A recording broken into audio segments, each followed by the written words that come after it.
ನಮಸ್ಕಾರ. ವಿಶೇಷ ಕಾರ್ಯಕ್ರಮಕ್ಕೆ ಸ್ವಾಗತ. ನಾನು ಚೈತ್ರ ರಾಜ್. ಸಂಜೀವಿನಿ 2.0 ಯಾರಿಗೆ ವ್ಯಾಕ್ಸಿನ್, ಎಲ್ಲಿ ನೋಂದಣಿ? 30,000 ಕೇಂದ್ರ, 27 ಕೋಟಿ ಜನ, 21 ಕಾಯಿಲೆ ಇದ್ದವರಿಗೂ ಕೋವಿಡ್ ಲಸಿಕೆ. ಕೊರೋನಾ ಮುಕ್ತ ಭಾರತಕ್ಕೆ ಎರಡನೇ ದಿಟ್ಟ ಹೆಜ್ಜೆ ಹೇಗಿದೆ ಗೊತ್ತಾ?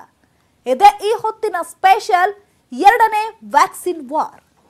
ನಾನು ಚೈತ್ರ ರಾಜ್.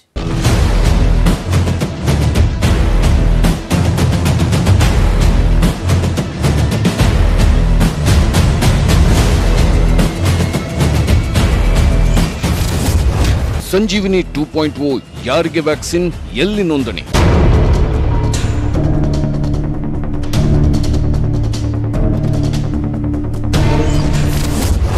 ಮೂವತ್ತು ಸಾವಿರ ಕೇಂದ್ರ, 27 ಕೋಟಿ ಜನರಿಗೆ ಸಿಗಲಿದೆ ಲಸಿಕೆ.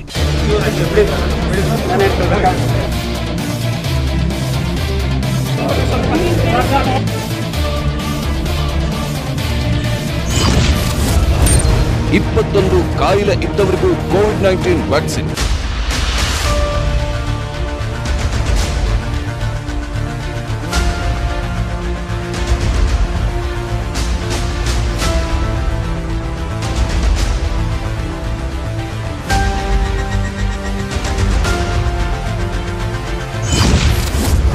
ಕೊರೋನಾ ಮುಕ್ತ ಭಾರತಕ್ಕೆ ಎರಡನೇ ದಿಟ್ಟ ಹೆಜ್ಜೆ ಹೇಗಿದೆ ಗೊತ್ತಾ?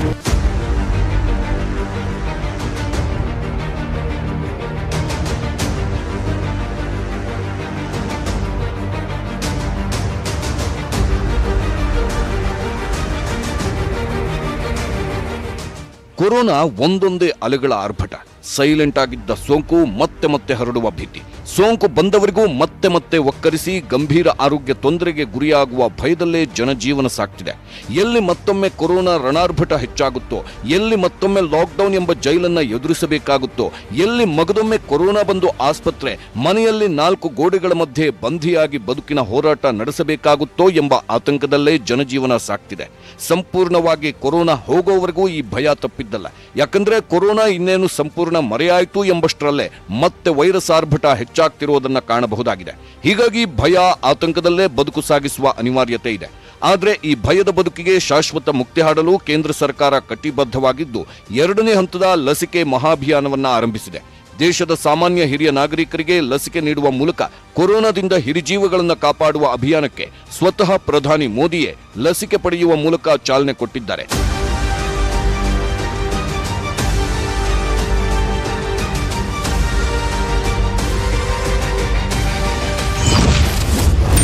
ಏಮ್ಸ್ ಆಸ್ಪತ್ರೆಯಲ್ಲಿ ಪ್ರಧಾನಿ ಮೋದಿಗೆ ಕೋವಿಡ್ ಲಸಿಕೆ.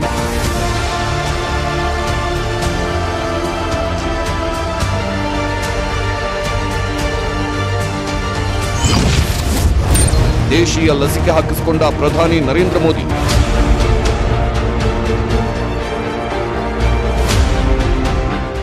ಪ್ರಧಾನಿ ಮೋದಿ ಎರಡನೇ ಹಂತದ ಲಸಿಕೆಗೆ ಚಾಲನೆ ಕೊಟ್ಟಿದ್ದಲ್ಲ. ಆದರೆ ಬೆಳ್ಳಂಬೆಳಿಗ್ಗೆ ಪ್ರಧಾನಿ ಮೋದಿಯವರು ದೆಹಲಿಯ ಏಮ್ಸ್ ಆಸ್ಪತ್ರೆಯಲ್ಲಿ ಮೊದಲ ಹಂತದ ಲಸಿಕೆ ಪಡೆಯುವ ಮೂಲಕ ದೇಶದ ಜನರಲ್ಲಿದ್ದ ಲಸಿಕೆ ಸಂಶಯಕ್ಕೆ ಸಂಪೂರ್ಣ ತೆರೆ ಎಳೆಯುವ ಕೆಲಸ ಮಾಡಿದ್ದಾರೆ. ಹೌದು, ಭಾರತದಲ್ಲಿ ಲಸಿಕೆ ಅಭಿಯಾನ ಆರಂಭವಾದಾಗಿನಿಂದ ಜನರಿಗೆ ಭಯ, ಆತಂಕವಿತ್ತು. ಸುಳ್ಳು ಸುದ್ದಿಗಳ ಭರಾಟೆಯಿಂದ ಜನ ಲಸಿಕೆ ಹಾಕಿಸಿಕೊಳ್ಳಲು ಹಿಂದೇಟು ಹಾಕ್ತಿದ್ರು. ಆದ್ರೀಗ 60 ವರ್ಷ ಮೇಲ್ಪಟ್ಟವರಿಗೆ ಲಸಿಕೆ ನೀಡುವ ಅಭಿಯಾನ ಆರಂಭದಂದೇ ಬೆಳಗ್ಗೆನೇ ಮೋದಿ ಲಸಿಕೆ ಹಾಕಿಸಿಕೊಳ್ಳುವ ಮೂಲಕ ಕೋಟ್ಯಾಂತರ ಜನರ ಮನದಲ್ಲಿದ್ದ ಭಯವನ್ನ ಹೋಗಲಾಡಿಸಿದ್ದಾರೆ. ಇಂಟ್ರೆಸ್ಟಿಂಗ್ ಅಂದ್ರೆ ಪ್ರಧಾನಿ ಮೋದಿ ಅನಿಲ್ ಭಾರತ್ ಬಯೋಟೆಕ್ ಅಭಿವೃದ್ಧಿಪಡಿಸಿದ ಪಕ್ಕಾ ಭಾರತೀಯ ಲಸಿಕೆ ಕೋವ್ಯಾಕ್ಸಿನ್ ಅನ್ನ ಪಡೆದುಕೊಂಡಿದ್ದಾರೆ.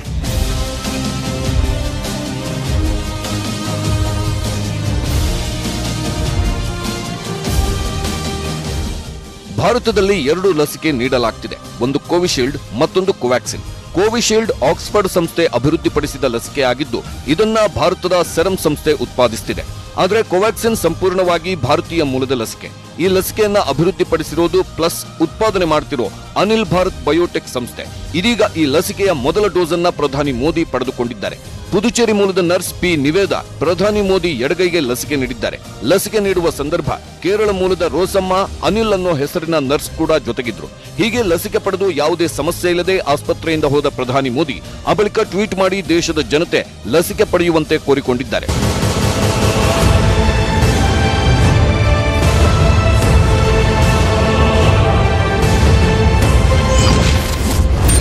ಮೊದಲ ಹಂತದ ಲಸಿಕೆ ಪಡೆದುಕೊಂಡವರೆಷ್ಟು?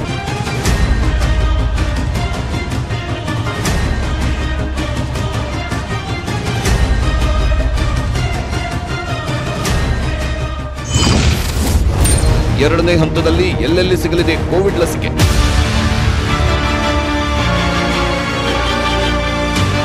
ದೇಶದಲ್ಲಿ ಜನವರಿ 16ರಿಂದ ಲಸಿಕೆ ಅಭಿಯಾನ ಆರಂಭವಾಗಿತ್ತು. ಫೆಬ್ರವರಿ 27ರವರೆಗೆ ದೇಶದಲ್ಲಿ 2,92,312 ಸೆಷನ್ನಲ್ಲಿ 1,43,01,266 ಮಂದಿ ಕೊರೋನಾ ವಾರಿಯರ್ಸ್ಗೆ ಲಸಿಕೆ ನೀಡಲಾಗಿದೆ. ಹೀಗೆ ಲಸಿಕೆ ಪಡೆದ 1,43,01,266 ಮಂದಿಯಲ್ಲಿ 66 ಲಕ್ಷ ಮಂದಿ ಆರೋಗ್ಯ ಕಾರ್ಯಕರ್ತರು ಮೊದಲ ಡೋಸ್ ಲಸಿಕೆ ಪಡೆದಿದ್ರೆ 24 ಲಕ್ಷ ಮಂದಿ ಆರೋಗ್ಯ ಕಾರ್ಯಕರ್ತರು ಎರಡನೇ ಡೋಸ್ ಲಸಿಕೆ ಪಡೆದಿದ್ದಾರೆ. ಇನ್ನು 51 ಲಕ್ಷ ಮಂದಿ ಫ್ರಂಟ್ ಲೈನ್ ವರ್ಕರ್ಸ್ ಮೊದಲ ಹಂತದಲ್ಲಿ ಲಸಿಕೆ ಪಡೆದಿದ್ದಾರೆ.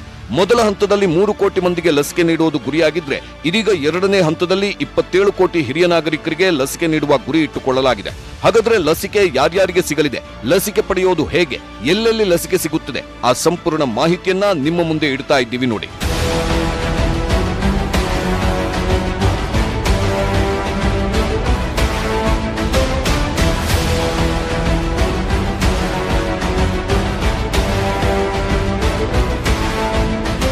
ಮಾರ್ಚ್ 1 ಸೋಮವಾರದಿಂದ ದೇಶದಾದ್ಯಂತ ಎರಡನೇ ಹಂತದ ಲಸಿಕೆ ಅಭಿಯಾನ ಆರಂಭಿಸಲಾಗಿದೆ. ಇದು ಜಗತ್ತಿನ ಅತಿದೊಡ್ಡ ಸಾರ್ವಜನಿಕ ಲಸಿಕಾ ಅಭಿಯಾನವೂ ಹೌದು. 10,000 ಸರ್ಕಾರಿ ಕೇಂದ್ರ, 20,000 ಖಾಸಗಿ ಆಸ್ಪತ್ರೆಗಳಲ್ಲಿ ಲಸಿಕೆ ನೀಡಲಾಗ್ತಿದ್ದು, ಲಸಿಕೆ ಪಡೆಯಲು ಅರ್ಹರಾಗಿರುವ ಹಿರಿಯರು ಯಾವುದೇ ಹಿಂಜರಿಕೆ ಇಲ್ಲದೆ ಲಸಿಕೆ ಪಡೆಯಬಹುದಾಗಿದೆ. ಹಾಗಾದ್ರೆ ರಾಜ್ಯದಲ್ಲಿ ಕೊರೋನಾ ಲಸಿಕೆ ಎಲ್ಲೆಲ್ಲಿ ಸಿಗಲಿದೆ ಅನ್ನೋದನ್ನ ನೋಡೋಣ ಬನ್ನಿ. ರಾಜ್ಯದ ಪ್ರಾಥಮಿಕ ಆರೋಗ್ಯ ಕೇಂದ್ರಗಳು, ಸಮುದಾಯ ಆರೋಗ್ಯ ಕೇಂದ್ರಗಳು, ತಾಲೂಕು ಮತ್ತು ಜಿಲ್ಲಾ ಆಸ್ಪತ್ರೆಗಳು, ಆಯ್ದ ಖಾಸಗಿ ಆಸ್ಪತ್ರೆಗಳಲ್ಲಿ ಕೊರೋನಾ ಲಸಿಕೆ ನೀಡಲಾಗುತ್ತದೆ.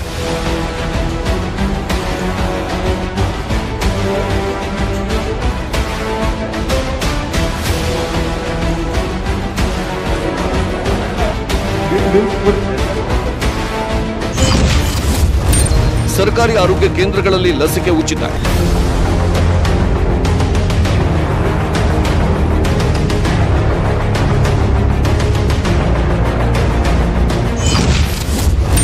ಖಾಸಗಿ ಆಸ್ಪತ್ರೆಗಳಲ್ಲಿ ಲಸಿಕೆಗೆ ಕೊಡಬೇಕು ಹಣ.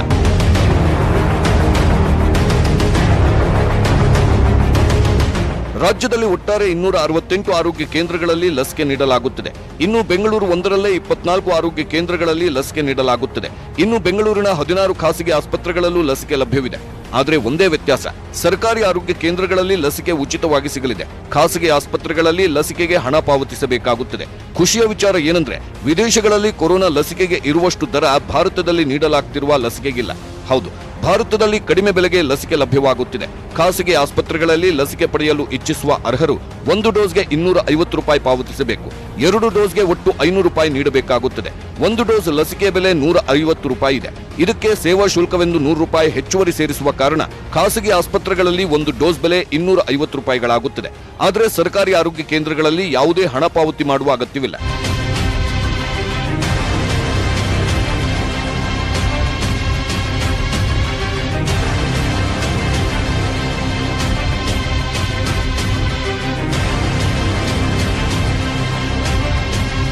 ಜಿಲ್ಲೆಗಳಲ್ಲಿ ಕೆಲ ಆಯ್ದ ಖಾಸಗಿ ಆಸ್ಪತ್ರೆಗಳಲ್ಲಿ ಲಸಿಕೆ ನೀಡಲಾಗುತ್ತಿದೆ. ಇನ್ನು ಬೆಂಗಳೂರಿನ 16 ಖಾಸಗಿ ಆಸ್ಪತ್ರೆಗಳಲ್ಲಿ ಲಸಿಕೆ ನೀಡಲಾಗುತ್ತಿದೆ. ಆ 16 ಖಾಸಗಿ ಆಸ್ಪತ್ರೆಗಳು ಯಾವುದು ಅನ್ನೋ ಲಿಸ್ಟ್ ಅನ್ನ ನಿಮ್ಮ ಮುಂದೆ ಇಡ್ತಾ ಇದ್ದೀವಿ ನೋಡಿ. ಕನ್ನಿಂಗ್ಹ್ಯಾಮ್ ರಸ್ತೆಯ ಪೋರ್ಟಿಸ್ ಆಸ್ಪತ್ರೆ, Apollo imperial hospital and research centre, KIMS ಆಸ್ಪತ್ರೆ, ಮಲ್ಯ ಆಸ್ಪತ್ರೆ, ನಾರಾಯಣ ಹೃದಯಾಲಯ, ಬನಶಂಕರಿಯ ಸಾಗರ್ ಆಸ್ಪತ್ರೆ, ಜಯನಗರದ ಸಾಗರ್ ಆಸ್ಪತ್ರೆ, ಶ್ರೀಶಂಕರ ಕ್ಯಾನ್ಸರ್ ಆಸ್ಪತ್ರೆ, Vaidehi institute of medical science, health care global enterprises, PD Hinduja Sindhi hospital, Fortis ಆಸ್ಪತ್ರೆ, ಹಾಸ್ಮ್ಯಾಟ್ ಆಸ್ಪತ್ರೆ, ಜಯನಗರದ ಅಪೋಲೋ ಆಸ್ಪತ್ರೆ, ಎಚ್ಎಸ್ಆರ್ ಲೇಔಟ್ನ ನಾರಾಯಣ ಮಲ್ಟಿ ಸ್ಪೆಷಾಲಿಟಿ ಆಸ್ಪತ್ರೆ, ಪ್ಯಾನ್ ನಾಗರಬಾವಿ ಹಾಸ್ಪಿಟಲ್. ಎಸ್, ಬೆಂಗಳೂರಿನ ಇಷ್ಟು ಖಾಸಗಿ ಆಸ್ಪತ್ರೆಗಳಲ್ಲಿ ಎರಡನೇ ಹಂತದ ಲಸಿಕೆ ಲಭ್ಯವಿರಲಿದೆ.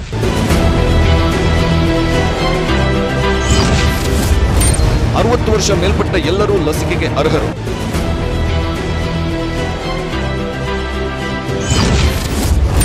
+45 ವಯಸ್ಸಿನವರಿಗೆ ಕಂಡೀಷನ್ಸ್ ಏನೇನು? 60 ವರ್ಷ ಮೇಲ್ಪಟ್ಟ ಹಿರಿಯರೆಲ್ಲರೂ ಲಸಿಕೆ ಪಡೆಯಲು ಅರ್ಹರಾಗಿರ್ತಾರೆ. ಆದರೆ 45ರಿಂದ 59 ವರ್ಷದೊಳಗಿನ ಅನಾರೋಗ್ಯ ಪೀಡಿತರು ಲಸಿಕೆ ಪಡೆಯಲು ಒಂದಷ್ಟು ಕಂಡೀಷನ್ಸ್ ಇದೆ. 45ರಿಂದ 59 ವರ್ಷದೊಳಗಿನ ಕೆಲವೊಂದು ಸೀಮಿತ ಅನಾರೋಗ್ಯ ಪೀಡಿತರು ಮಾತ್ರ ಲಸಿಕೆ ಪಡೆಯಬಹುದಾಗಿದೆ. ಹಾಗಾದ್ರೆ ಯಾವ್ಯಾವ ರೋಗ ಇದ್ದ 45ರಿಂದ 59 ವರ್ಷದೊಳಗಿನವರಿಗೆ ಲಸಿಕೆ ಸಿಗುತ್ತದೆ? ಆ 21 ಅನಾರೋಗ್ಯಗಳ ಲಿಸ್ಟ್ ಇಲ್ಲಿದೆ ನೋಡಿ. 45ರಿಂದ 59 ವರ್ಷದೊಳಗಿನ 10 ವರ್ಷದಿಂದ ಮಧುಮೇಹ ಅಂದ್ರೆ ಸಕ್ಕರೆ ಕಾಯಿಲೆಯಿಂದ ಬಳಲುತ್ತಿರುವವರು, ಹೈಪರ್ ಟೆನ್ಷನ್ ಸಮಸ್ಯೆ ಇರುವವರು, HIV ರೋಗಿಗಳು, ಉಸಿರಾಟದ ಸಮಸ್ಯೆ ಹೊಂದಿರುವ ರೋಗಿಗಳು, 1 ವರ್ಷದಿಂದ ಹೃದ್ರೋಗ ಸಮಸ್ಯೆ ಉಳ್ಳವರು ಲಸಿಕೆ ಪಡೆಯಲು ಅರ್ಹರಾಗಿರುತ್ತಾರೆ. ಇನ್ನು ಕಿಡ್ನಿ, ಹೃದಯ, ಲಿವರ್ ಕಸಿ ಶಸ್ತ್ರಚಿಕಿತ್ಸೆ ಮಾಡಿಸಿಕೊಂಡವರು, ಹೃದ್ರೋಗದ ಜೊತೆಗೆ ಅಧಿಕ ರಕ್ತದೊತ್ತಡದಿಂದ ಬಳಲುತ್ತಿರುವವರು, ಎದೆನೋವಿನಿಂದ ಬಳಲುತ್ತಿರುವ ಬಿಪಿ ಶುಗರ್ ಪೇಷಂಟ್ಸ್ ಹಾಗೂ ಬಿಪಿ ಶುಗರ್ನಿಂದ ಪಾರ್ಶ್ವವಾಯುಗೆ ತುತ್ತಾದವರು ಲಸಿಕೆ ಪಡೆಯಲು ಅರ್ಹರಾಗಿದ್ದಾರೆ.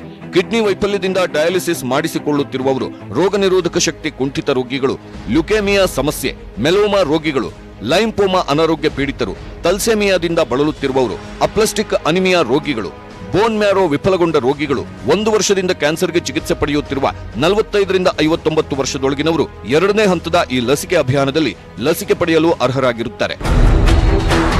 ಆದ್ರೆ ಹೀಗೆ ಲಸಿಕೆ ಪಡೆಯಲು ಅನಾರೋಗ್ಯದ ಬಗ್ಗೆ ವೈದ್ಯರ ದೃಢೀಕರಣ ಪತ್ರ ಕಡ್ಡಾಯವಾಗಿ ಇರಲೇಬೇಕು. ಇಲ್ಲವಾದಲ್ಲಿ 45ರಿಂದ 59 ವರ್ಷದೊಳಗಿನ ನಾಗರಿಕರಿಗೆ ಲಸಿಕೆ ಸಿಗುವುದಿಲ್ಲ. ಇನ್ನು ಲಸಿಕೆ ಪಡೆಯಲು ಈ ಹಿಂದೆ ಕೋವಿನ್ ಆಪ್ನಲ್ಲಿ ನೋಂದಾಯಿಸಿಕೊಳ್ಳುವುದು ಕಡ್ಡಾಯ ಅಂತ ನಿಯಮವಿತ್ತು. ಆದ್ರೀಗ ಆ ನಿಯಮವನ್ನು ಸಡಿಲಗೊಳಿಸಲಾಗಿದೆ. ಕೋವಿಡ್ ಲಸಿಕೆ ಪಡೆಯುವುದು ಈಗ ಮತ್ತಷ್ಟು ಸುಲಭವಾಗಿದೆ. ಯಾಕಂದ್ರೆ ವ್ಯಾಕ್ಸಿನ್ ಪಡೆಯಲು ಈಗ ಹಲವು ಸುಲಭ ಮಾರ್ಗಗಳಿವೆ. ಲಸಿಕೆ ಪಡೆಯಲು ಕೋವಿಡ್ ಆಪ್ನಲ್ಲೇ ಹೆಸರು ನೋಂದಾಯಿಸಿಕೊಳ್ಳಬೇಕು ಎಂಬ ಷರತ್ತಿತ್ತು. ಆದ್ರೀಗ ಲಸಿಕೆ ಪಡೆಯಲು ಹಲವು ಅವಕಾಶಗಳನ್ನ ನೀಡಲಾಗಿದೆ. ಹಾಗಾದ್ರೆ ಈಗ ಹೇಗೆಲ್ಲ ನೋಂದಣಿ ಮಾಡಿಕೊಳ್ಳಬಹುದು? ಆ ಕುರಿತು ಒಂದು ಕಂಪ್ಲೀಟ್ ರಿಪೋರ್ಟ್ ಇಲ್ಲಿದೆ ನೋಡಿ.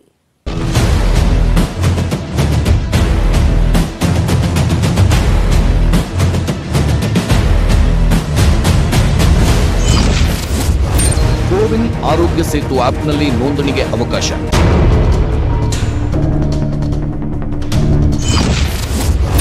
ಲಸಿಕೆ ಕೇಂದ್ರಗಳಲ್ಲೂ ಅರ್ಹರ ಹೆಸರು ನೋಂದಣಿಗೆ ಅವಕಾಶ. ಲಸಿಕೆ ನೋಂದಣಿಗೆ ಹಲವು ಅವಕಾಶಗಳಿವೆ. ಕೋವಿನ್ ಆಪ್ನಲ್ಲೂ ಹೆಸರು ನೋಂದಣಿ ಮಾಡಿಕೊಳ್ಳಬಹುದು. ಕೋವಿನ್ ಆಪ್, ಆರೋಗ್ಯ ಸೇತು ಆಪ್ಗಳಲ್ಲೂ ಅರ್ಹರು ಲಸಿಕೆಗಾಗಿ ನೋಂದಣಿ ಮಾಡಿಕೊಳ್ಳಬಹುದು. 2ನೇ ಹಂತದ ವ್ಯಾಕ್ಸಿನೇಷನ್ ಆರಂಭವಾಗ್ತಿದ್ದಂತೆ ಲಸಿಕೆ ವಿತರಣೆಗಾಗಿಯೇ ಕೋವಿನ್ ಆಪ್ ಅನ್ನು ಸಹ ಅಪ್ಡೇಟ್ ಮಾಡಲಾಗಿದೆ. ಕೋವಿನ್ 2.0 ಎಂಬ ಹೊಸ ವರ್ಷನ್ ರೆಡಿಯಾಗಿದ್ದು, ಇದರಲ್ಲಿ ಲಸಿಕೆ ಪಡೆಯುವವರು ಹೆಸರು ನೋಂದಾಯಿಸಬೇಕು. ಹಿರಿಯ ನಾಗರಿಕರಿಗೆ ಲಸಿಕೆ ನೋಂದಣಿಗೆ ಮತ್ತೊಂದು ಅವಕಾಶವನ್ನು ನೀಡಲಾಗಿದೆ. ಲಸಿಕೆ ಕೇಂದ್ರಗಳಿಗೆ ನೇರವಾಗಿ ಹೋಗಿ ಅಲ್ಲಿಯೇ ಅಗತ್ಯ ದಾಖಲೆಗಳನ್ನು ನೀಡಿ ಹೆಸರು ನೋಂದಾಯಿಸಿಕೊಳ್ಳಬಹುದು. ಇನ್ನು ನೋಂದಣಿ ಬಗ್ಗೆ ಯಾವುದೇ ಡೌಟ್ಸ್ ಇದ್ರೂ 1507 ನಂಬರ್ಗೆ ಕರೆ ಮಾಡಿ ಮಾಹಿತಿ ಪಡೆದುಕೊಳ್ಳಬಹುದು. ಕೋವಿನ್ ಆಪ್, ಆರೋಗ್ಯ ಸೇತು ಆಪ್, cowin.gov.in ನಲ್ಲೂ ಹೆಸರು ನೋಂದಾಯಿಸಿಕೊಳ್ಳಬಹುದಾಗಿದೆ. ಮೊದಲು ಮೊಬೈಲ್ ಸಂಖ್ಯೆ ಟೈಪ್ ಮಾಡಬೇಕು. ನಂತರ ಮೊಬೈಲ್ಗೆ OTP ಬರಲಿದೆ. ಲಸಿಕೆ ನೋಂದಣಿಗೆ OTP ಬೇಕಾಗುತ್ತದೆ. ನಂತರ ಹೆಸರು, ವಯಸ್ಸು, ಲಿಂಗದ ಮಾಹಿತಿ ಬರೆಯಬೇಕು. ಗುರುತಿನ ಚೀಟಿ ಅಪ್ಲೋಡ್ ಮಾಡಬೇಕು. 45+ ವಯಸ್ಸಿನವರಾದ್ರೆ ವೈದ್ಯರ ದಾಖಲೆ ಅಪ್ಲೋಡ್ ಮಾಡಬೇಕು. ಆ ಬಳಿಕ ಲಸಿಕೆ ಕೇಂದ್ರ, ದಿನಾಂಕ ಆಯ್ಕೆ ಮಾಡಿಕೊಳ್ಳಬಹುದು. ಲಸಿಕೆ ಕೇಂದ್ರಗಳಲ್ಲಿ ನೋಂದಣಿ ಮಾಡಿಕೊಳ್ಳಬಹುದು. 1507 ನಂಬರ್ಗೆ ಕರೆ ಮಾಡಿದ್ರೆ ನೋಂದಣಿ ಬಗ್ಗೆ ಸಂಪೂರ್ಣ ಮಾಹಿತಿ ಸಿಗಲಿದೆ. ಹೀಗೆ ನೋಂದಣಿ ಮಾಡಿದ ನಂತರ SMS ಮೂಲಕ ಲಸಿಕೆ ಕೇಂದ್ರ, ದಿನಾಂಕದ ಮಾಹಿತಿ ಮೆಸೇಜ್ ಬರುತ್ತದೆ. 28 ದಿನಗಳ ನಂತರ 2ನೇ ಡೋಸ್ ಲಸಿಕೆ ಪಡೆಯಲು ಮಾಹಿತಿ ಬರುತ್ತದೆ. 2ನೇ ಡೋಸ್ಗೆ ಪ್ರತ್ಯೇಕ ನೋಂದಣಿ ಮಾಡುವ ಅಗತ್ಯವಿಲ್ಲ. ಒಂದು ಮೊಬೈಲ್ ನಂಬರ್ನಿಂದ ಗರಿಷ್ಠ 4 ಮಂದಿ ಹೆಸರು ನೋಂದಣಿ. ಒಂದು ಮೊಬೈಲ್ ನಂಬರ್ ಕೊಟ್ಟು ಗರಿಷ್ಠ 4 ಫಲಾನುಭವಿಗಳ ಹೆಸರು ನೋಂದಣಿ ಮಾಡಿಕೊಳ್ಳಲು ಅವಕಾಶವಿದೆ. ಹೀಗೆ ವ್ಯಾಕ್ಸಿನ್ಗೆ ನೋಂದಣಿ ಮಾಡಿಕೊಳ್ಳಲು ಆಧಾರ್ ಕಾರ್ಡ್, ಮತದಾರರ ಗುರುತಿನ ಚೀಟಿ, passport, driving licence, PAN card, ಭಾವಚಿತ್ರ ಇರುವ ಪೆನ್ಷನ್ ಪತ್ರದಲ್ಲಿ ಯಾವುದಾದ್ರೂ ಒಂದು ಗುರುತಿನ ಚೀಟಿ ಇದ್ದರೂ ಸಾಕು, ಹೆಸರು ನೋಂದಾಯಿಸಿಕೊಳ್ಳಬಹುದು. ಪ್ರತಿದಿನ ಸಂಜೆ 3 ಗಂಟೆಯವರೆಗೂ ಕೇಂದ್ರ ಸರ್ಕಾರ ಗುರುತಿಸಿದ ಖಾಸಗಿ ಮತ್ತು ಸರ್ಕಾರಿ ಆಸ್ಪತ್ರೆಗಳಲ್ಲಿ ಹೆಸರು ನೋಂದಾಯಿಸಿಕೊಳ್ಳಬಹುದಾಗಿದೆ.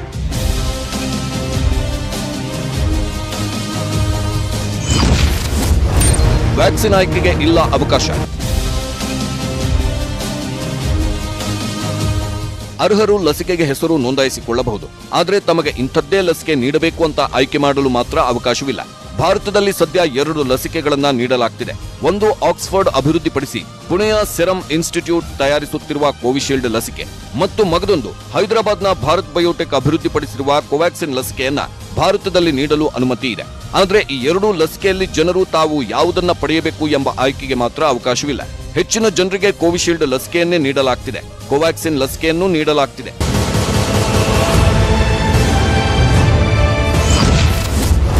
ಲಸಿಕೆ ಅಭಿಯಾನಕ್ಕೆ ಚಾಲನೆ ನೀಡಿದ ಸಚಿವ ಸುಧಾಕರ್.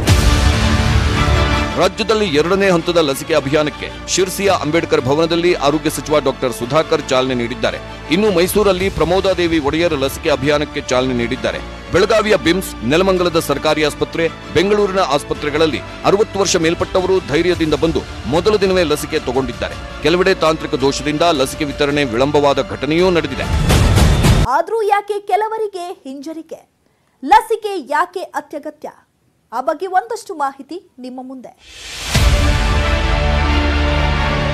ಪ್ರಧಾನಿ ಮೋದಿ, ವೆಂಕಯ್ಯ ನಾಯ್ಡು, ಬಿಹಾರ ಸಿಎಂ ನಿತೀಶ್ ಕುಮಾರ್, ಒಡಿಶಾ ಸಿಎಂ ನವೀನ್ ಪಟ್ನಾಯಕ್, ಇನ್ನು ರಾಜ್ಯದಲ್ಲಿ ಮೊದಲ ದಿನ ಸಚಿವ ಜಗದೀಶ್ ಶೆಟ್ಟರ್, ಬೋಪಯ್ಯ ಸೇರಿದಂತೆ ಅನೇಕ ನಾಯಕರು ಲಸಿಕೆ ಪಡೆದಿದ್ದಾರೆ.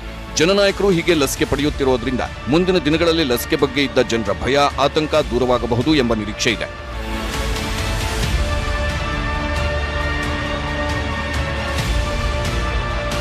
ಲಸಿಕೆಯಿಂದ ಯಾವುದೇ ಅಡ್ಡ ಪರಿಣಾಮಗಳಿಲ್ಲ. ಭಾರತದಲ್ಲಿ ನೀಡುವ 2 ಲಸಿಕೆಯು ಸಂಪೂರ್ಣ ಪರಿಣಾಮಕಾರಿಯಾಗಿದೆ. ಇನ್ನು ಕೊರೋನಾ ಕೇಸ್ ಜಾಸ್ತಿ ಇದ್ದಲ್ಲಷ್ಟೇ ವ್ಯಾಕ್ಸಿನ್ ಪಡೆಯಬೇಕು ಎಂಬ ತಪ್ಪು ಕಲ್ಪನೆ ಇದ್ರೆ ಅದನ್ನ ಬಿಟ್ಬಿಡಿ. ಎಲ್ಲೇ ಇದ್ದರೂ ಲಸಿಕೆ ಪಡೆಯುವುದು ಅತ್ಯಗತ್ಯವಾಗಿದೆ.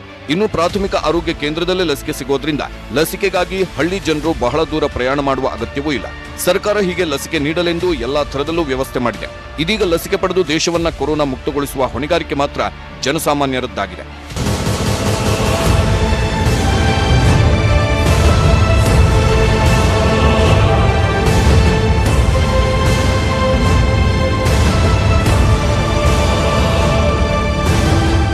ಯಾವಾಗ ಜಗತ್ತಿನ ಪ್ರತಿಯೊಬ್ಬರಿಗೂ ಲಸಿಕೆ ಸಿಗುತ್ತೋ ಆಗ ಮಾತ್ರ ಕೊರೋನಾದಿಂದ ಸಂಪೂರ್ಣ ಬಿಡುಗಡೆ ಸಾಧ್ಯವಿದೆ. ಹೀಗಾಗಿ ಇನ್ನೂ ಕೂಡ ಹೊಸ ಲಸಿಕೆಗಳು ಬರ್ತಿವೆ. ಅಮೆರಿಕದಲ್ಲಿ ಈಗ ಜಾನ್ಸನ್ ಅಂಡ್ ಜಾನ್ಸನ್ ಕಂಪನಿಯ ಲಸಿಕೆಗೆ ಅನುಮತಿ ಸಿಕ್ಕಿದೆ. ಇದು ಸಿಂಗಲ್ ಡೋಸ್ ಲಸಿಕೆ ಆಗಿದೆ. ಈ ಲಸಿಕೆಯ 2ನೇ ಡೋಸ್ ಇರಲ್ಲ. ಭಾರತದಲ್ಲೂ ಇನ್ನೂ ಹಲವಾರು ಹೊಸ ಲಸಿಕೆಗಳು ಮುಂದಿನ ದಿನಗಳಲ್ಲಿ ಬರಲಿದೆ. ಹೀಗಾಗಿ ಲಸಿಕೆ ಯಾವುದು ಅನ್ನೋದು ಮುಖ್ಯವಲ್ಲ. ಸರ್ಕಾರ ಅನುಮತಿ ನೀಡಿದೆ ಅಂದ್ರೆ ಆ ಲಸಿಕೆ ಸುರಕ್ಷಿತವೆಂದೇ ಅರ್ಥ. ಹಾಗಾಗಿ ಲಸಿಕೆ ಪಡೆಯಲು ಹಿಂಜರಿಕೆ ಬಿಟ್ಟು ಅರ್ಹರು ಲಸಿಕೆ ಪಡೆದು ಭಾರತವನ್ನ ಆದಷ್ಟು ಬೇಗ ಕೊರೋನಾ ಮುಕ್ತಗೊಳಿಸುವ ಕಾರ್ಯಕ್ಕೆ ಕೈಜೋಡಿಸಬೇಕಾಗಿದೆ. ಕೊರೋನಾ ಹಿರಿಯರಿಗೆ ಗಂಭೀರ ಆರೋಗ್ಯ ಸಮಸ್ಯೆಯನ್ನ ತಂದೊಡ್ಡುತ್ತೆ. ಹೀಗಾಗಿ 60 ವರ್ಷ ಮೇಲ್ಪಟ್ಟ ಅರ್ಹರಿಗೆ 2ನೇ ಹಂತದಲ್ಲಿ ಲಸಿಕೆ ನೀಡಲಾಗ್ತಿದೆ. ಆದ್ರಿಂದ ಅರ್ಹರು ಲಸಿಕೆ ಪಡೆದುಕೊಳ್ಳುವುದು ಅಗತ್ಯವಾಗಿದೆ. ಇದಾಗಿತ್ತು ಇವತ್ತಿನ ವಿಶೇಷ. ನೋಡ್ತಾ ಇರಿ News 18 ಕನ್ನಡ. ಜಾಲ ನಮ್ಮದು, ಬಲ ನಿಮ್ಮದು.